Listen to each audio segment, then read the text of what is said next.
गिबियावनो धोरोमारि खुलुमनाय बावग्रोबाय। लाइमोन आफाद दुलाराय बाथौ गौथुमनि जानानै बेखिनियावनो मोनसे बाथ्राखौ फोसावनो थाखाय सिगांनाय जादों। साननैसो सिगां अदेबानि 19 जुलाइ 2026 खालार बे खालाराव जालांनाय दैबाना, बे दैबानाया आसामनि गंथाम जिल्ला जरहाट, शिबसागर, चराइदेव बे गंथाम जिल्लायाव गाज्रि गोहोम गोग्लैलांदों आरो बे गंथाम जिल्लानि मादावनो जोंनि बर' सुबुंफ्रा रायजो जानाय शिबसागर आरो चराइदेवआव थानाय सा 120 बर' न'खरफ्रा गाज्रि सिलिंखार जालाङो। दा बे दुखुनि समाव जों लाइमोन आफाद दुलाराय बाथौ गौथुमा एसे मदद होनो थाखाय सिगांनाय जादों। दा बेनिखायनो जोङो नोंथांमोननियाव आर'ज खालामनाय थादों जे बिथांमोनखौ हेफाजाब होनो थाखाय नोंथांमोननाव जा एसे हायो रांनि मदद जोङो बिनाय जाबाय।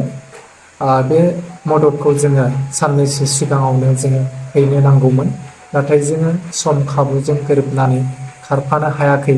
अब्लाबो फैबाय थानाय 3 आगष्ट 2026 अदेबानि समबारै जोङो हैनो थाखाय थियारि खालामनाय जादों आरो बेवहाय जोङो नोंथांमोननो QR क'ड एबा UPI ID बेखौ जों होफानाय जागोन।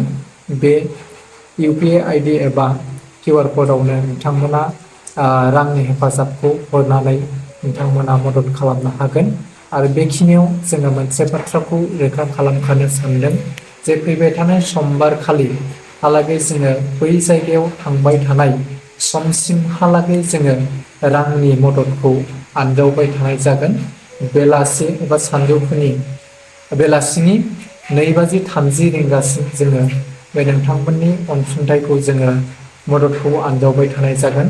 बेनिखायनो जोङो जइन्ट एकाउन्टखौ होआब्लासिनो लाइमोन आफाद दुलाराय बाथौ गौथुमनि आफादगिरिनि UPI ID खौनो जोङो बावहाय बा QR क'डखौनो जों होनाय जादों। बे बाथ्राखौ नोंथांमोननि सेराव जोङो फोरमायनाय जाबाय।